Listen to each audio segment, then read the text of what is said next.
안녕하십니까. 광산저널TV 조영문입니다. 광산구 희망을 말한다. 윤봉건 대통령 직속 국가균형발전위원회 국민소통특별위원을 모시고 이야기를 나누겠습니다. 인사하시죠. 안녕하십니까. 네, 안녕하십니까. 일단 몸풀기 삼행시 한번 보실까요? 네. 자, 몸풀기 삼행시 일단 윤봉건부터 해보겠습니다. 윤. 네네. 윤봉근입니다. 봉사하는 자세로 근면 성실히 살아왔습니다. 잘 부탁드립니다. 자, 본격적으로 대담을 나눠보겠습니다.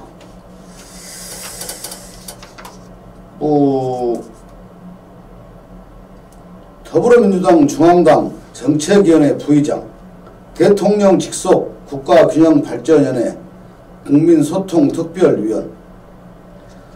호칭을 부의장님으로 불러도 되겠습니까? 네네. 부의장님 좋습니다. 부의장으로 부르겠습니다. 부의장님, 금년 초에 대통령 직속 국가균형발전위원회 국민소통위원과 국무총리 소속 행정협의조정위원으로 임명돼 중앙과 지방을 오가며 매우 바쁘게 활동하고 계시다고요? 네네. 또 최근에는 더불어민주당 중앙당 정책위원회 부의장을 맡으셔서 직책이 다양하신데 먼저 임명을 축하드립니다. 네, 감사합니다. 그 전에는 광주시의회 의장과 전국광역시도협의회 의장, 그리고 교육계 출신으로 광주시 교육위원회 의장 등 국지간 직책들을 많이 맡으셨습니다. 네, 감사합니다. 조영문 대표님, 지역 명문 광산저널TV 개국을 진심으로 축하드리고 또 초대해 주셔서 감사드립니다. 예. 최근 더불어민주당 중앙당 정책위 부의장을 맡으셨는데 역할을 간단히 설명해 주시죠. 네, 정책위 부의장을 맡게 해주셔서 여러모로 관계된 분들에게 감사의 말씀을 드립니다. 이 정책위원회는 정부 정책과 국회에 제출할 국회의안을 입안하는 그런 기능을 갖고 있습니다. 이 자리를 빌려서 정책위 부의장에 추천해 주신 우리 광산갑 국회의원이신 이용빈 의원님과 우리 당의 대표이신 송영길 대표께 진심으로 감사의 말씀을 드립니다. 아울러서 우리 광주와 고향 광산 발전을 위해서 혼신의 노력을 다해 가겠습니다. 민주당에서 아주 중요한 임무를 맡으셨는데요. 그동안 쌓아온 경륜을 바탕으로 국가와 지역에 좋은 정책 많이 연구하시고 실행해 주시리라 믿습니다. 네. 프로필을 보니까 대통령 직속 국가균형발전위원회 국민소통위원직도 맡으셨는데 지역 주민들은 잘 모르실 것 같은데요. 네, 그러실 것 같습니다. 간략하게 설명을 드리면은 국가균형발전위원회는 지역 주도의 자립적 성장을 목표로 해서 2003년 국가균형발전특별법으로 만들어져서 대통령 직속으로 그 기관이 운영되고 있습니다. 올해 18년째 맡고 있지요. 저는 지방자치 원년인 1991년 지방의회에 들어와서 광주시 교육위원회 의장, 또 광주시의회 의장, 또 전국시도의장단 협의회 회장 이런 것을 이력으로 해서 아마 국가균형발전위원회 국민소통위원으로 이촉해 주신 것 같습니다. 국민과 소통을 책임지는 그런 역할을 수행하고 있습니다. 이 균형위는 범정부 차원에서 지역 간 불균형을 해소하고 또 국가 균형 발전의 효율적 추진을 위해서 그 주요 정책에 대한 대통령의 자문기구입니다. 네. 예. 지나친 수도권 과밀로 국토의 불균형 발전을 해소할 국가 균형 발전의 한 축을 담당하고 계시네요. 네. 또 하나 중요한 일을 하시는 것 같은데요. 국무총리 소속 행정협의 조정위원이시다 하신데 여기서는 무슨 일을 하나요? 네, 국민이나 주민들께서는 좀 생소하실 것 같습니다.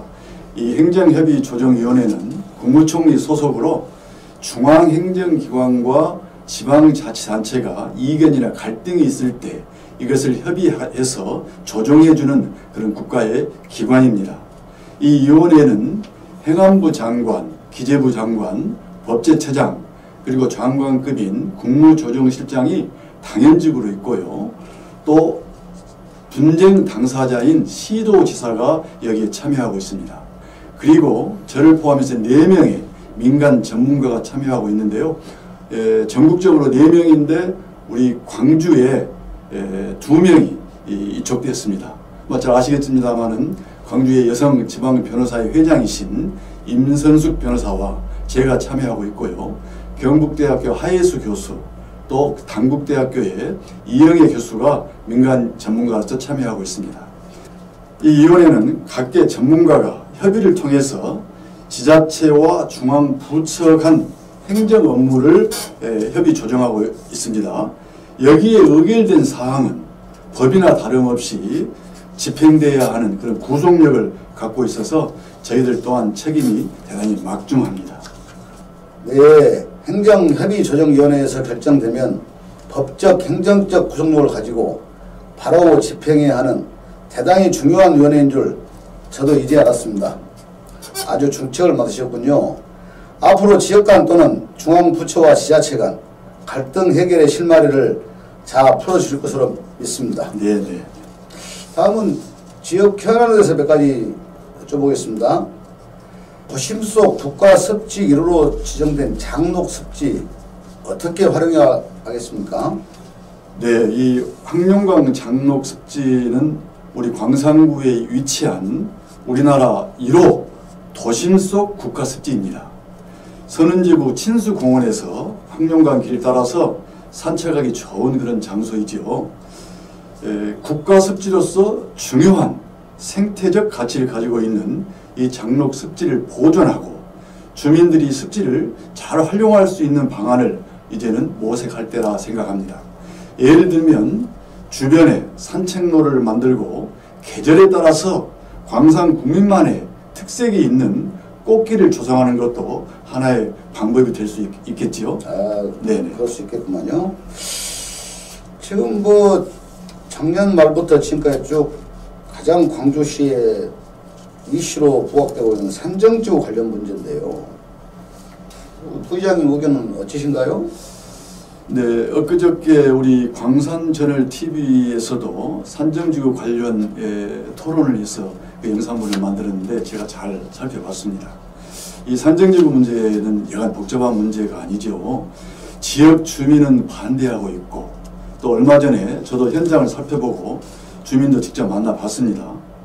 이 산정지구는 개발이냐 아니냐 단순 논리로 접근하기보다는 만약 지구 지정이 취소된다면 미치는 영향과 또 개발한다면 발생할 수 있는 문제를 면밀히 검토해야 한다고 생각합니다.